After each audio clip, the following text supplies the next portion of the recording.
भारतीय लेखिका और एक्टिविस्ट अरुंधति रॉय का कहना है कि भारत सरकार कोविड-19 का फायदा उठाकर मुसलमानों का दमन बढ़ा रही है।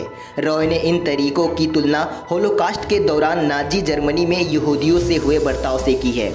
लेखिका और राजनीतिक कार्यकर्ता अरुंधति रॉय ने भारत सरकार पर आरोप लगाया है कि वह कोरोना के संक्रमण काल का इस्तेमाल हिंदू और मुसलमान के बीच तनाव को भड़काने के लिए कर रही है। WHO से बातचीत में रॉय ने कहा कि हिंदू राष्ट्रवादी सरकार अपनी इस कथित रणनीति को इस बीमारी के साथ जोड़कर कुछ और बनाने की कोशिश में है, जिसे लेकर विश्व को अपनी नज़र बनाए रखनी चाहिए।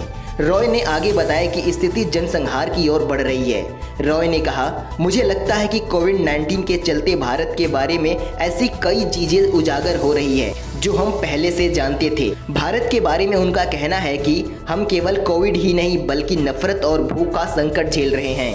भारत के करीब 1.3 अरब लोग इस समय 6 सप्ताह लंबे देशव्यापी लॉकडाउन में हैं। जॉन्स हॉपकिंस इंस्टीट्यूट के अनुसार दुनिया के दूसरे सबसे बड़े आबादी वाले देश में अब तक नोवेल कोरोना वायरस के 13,835 मामले सामने आए हैं और इसके कारण 452 जाने गई है। भारत को अक्सर उन देशों में गिना जाता है जहां आधिकारिक आंकड़ों और संक्रमितों की असल तादाद में काफ़ी अंतर है। रॉय ने कहा, मुसलमानों के खिलाफ इस तरह की घृणा सामने आने से पहले हमने दिल्ली में हुआ जनसंहार देखा था, जो कि लोगों के मुस्लिम विरोधी नागरिकता कानून का विरोध करने का नतीजा था।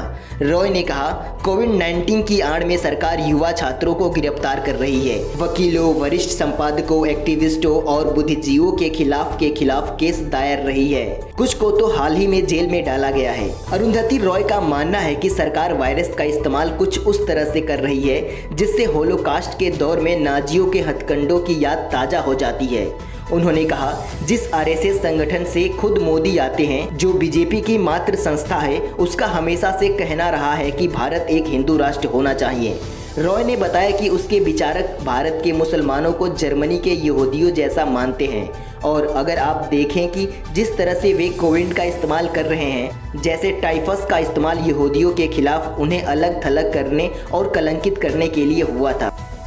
बहुजन समाज से जुड़ी हर खबर को देखने के लिए बहुजन टीवी को लाइक कीजिए, सब्सक्राइब कीजिए और शेयर कीजिए।